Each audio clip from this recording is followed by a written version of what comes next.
Maayong udto sa tanang viewers. Ako si Queenie Holigon ug uban ko ninyo dinhi sa Luyang Elementary School dinhi sa lungsod sa Carmen ug karon atong tan-awon kung kumusta ang sitwasyon dinhi sa maong eskwelahan subay sa padayong election dinhi sa atong BSKE 2023 with MyTV.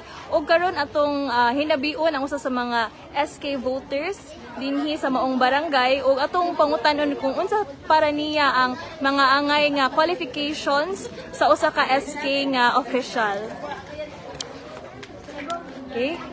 Hi sir, unsay pangalan nato sir? Carvin Quiampo. Carvin Quiampo. Sir, usa ka SK voter sir no? Yan na human naka-vote. Yes.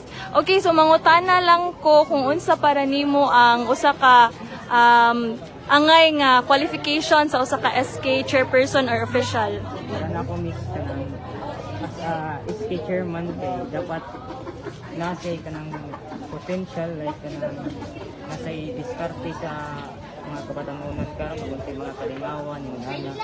Like, makabenefits po sa tumupan dito sa itong barangay nga makatabang po itong kalambuan. Marami.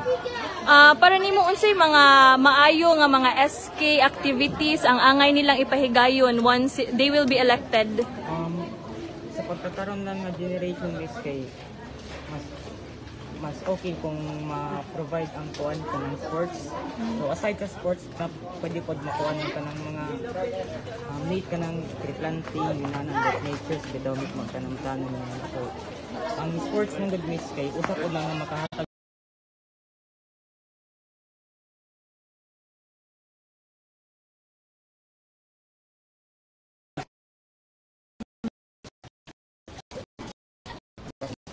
So mga sports activities o mga mga environmental pod.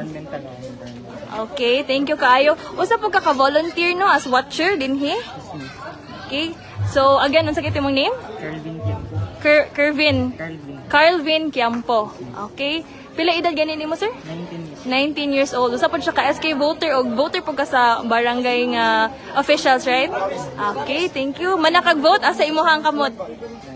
Dara. Okay, thank you, Carl. Sige. So, ato ang tanawon kumusta ang sitwasyon. Hi, ma'am. Maayong udto. Live ta karon sa atong Facebook page sa MyTV Cebu. Mga watchers mo, ma'am? Okay. Ma'am, mangutan na lang ako kumusta so far ang dagan diri sa election sa inyong barangay? Okay ra? Mga unsa mo orasan nagsugod, ma'am? Alas City. Naapod mo ka ng iyap, ma'am, ka ng room kung asa ang mga seniors, PWDs. Nagsugod na ni sila o ganang dawat og botante dinhi. And so far, atong makita, ma'am, no, nga, gamay-gamay na lang ang mga nanganhi. So, daghan pag morning. Okay. So, thank you kayo, ma'am, ha. Atong i-check ilahang mga polling precincts. Dinhi na atong makita nga, as of the moment, duha ka